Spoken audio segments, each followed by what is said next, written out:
नमस्कार, मैं हूं प्रियांशी श्रीवास्तव। अमेरिका के वॉशिंगटन डीसी के व्हाइट हाउस के नज़दीक एक हाई सिक्योरिटी जोन में नेशनल गार्ड के 2 जवानों पर गोलीबारी की घटना ने अमेरिका के साथ पूरे विश्व को हैरान कर दिया है।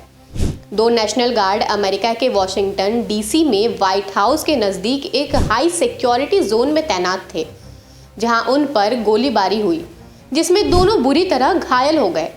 इस हमले के बाद तुरंत पूरे इलाके को लॉकडाउन कर दिया गया, जिससे यह साफ हो गया कि सुरक्षा में हुई चूक कितना गंभीर था। साथ ही इस घटना ने अमेरिका की सुरक्षा व्यवस्था और इमिग्रेशन पॉलिसी पर भी बड़े सवाल खड़े कर दिए हैं। जांच एजेंसियों ने हमलावर की पहचान रहमानुल्लाह लखनवाल के नाम पर की है, जिसकी उम्र 29 साल है। जांच में सबसे बड़ा खुलासा ये हुआ है कि लखनवाल एक अफगान नागरिक है जो 2021 में अमेरिका आया था। जांच के दौरान सामने आई शुरुआती रिपोर्ट के अनुसार यह हमला अचानक किया गया और सैनिकों को जानबूझकर निशाना बनाया गया था। फिलहाल लखनवाल पुलिस की गिरफ्त में है और जांच एजेंसियां उससे पूछताछ कर रही हैं कि क्या उसने यह हमला किसी आतंकी संगठन के इशारे पर किया था या इसका कारण कोई व्यक्तिगत कट्टरता थी। क्योंकि हमलावर अफगानिस्तान से जुड़ा है, इसलिए यह मामला अब सिर्फ एक लोकल घटना नहीं बल्कि देश की सुरक्षा का एक बड़ा मामला बन गया है। घटना में घायल हुए दोनों नेशनल गार्ड का हॉस्पिटल में इलाज चल रहा है और उनकी हालत स्थिर बताई जा रही है। इस घटना की जांच अब केवल स्थानीय पुलिस तक सीमित नहीं है, बल्कि इसमें FBI और बाकी जांच एजेंसियां भी शामिल हो गई हैं।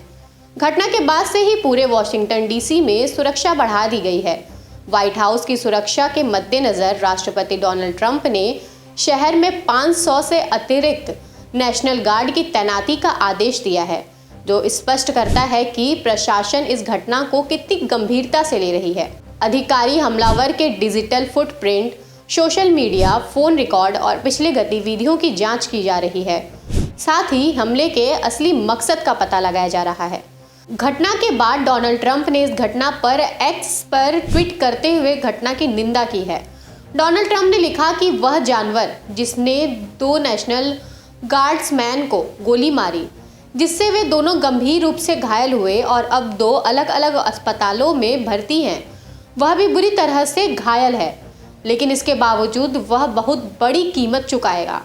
ऊपर वाला हमारे नेशनल गार्ड और हमारी पूरी सेना को आशीर्वाद दे।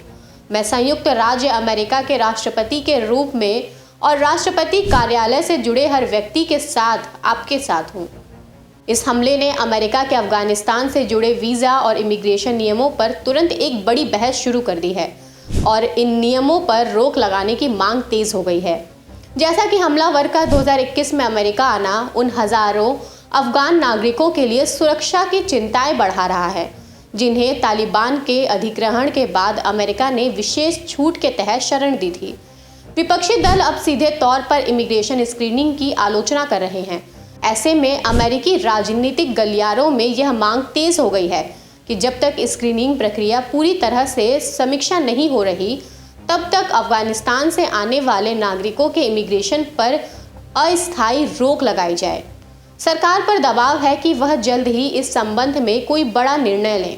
यह घटना इमिग्रेशन नीति को एक बार फिर राष्ट्रीय सुरक्षा की कसौटी पर ले आई है और आने वाले दिनों में बदलाव लगभग तय माने जा रहे हैं।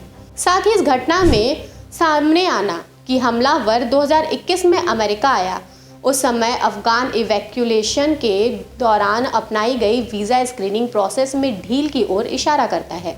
ऐसी ही बड़ी खबरों पर बात करने के लिए बने रहिए हमारे साथ। तब तक के लिए धन्यवाद।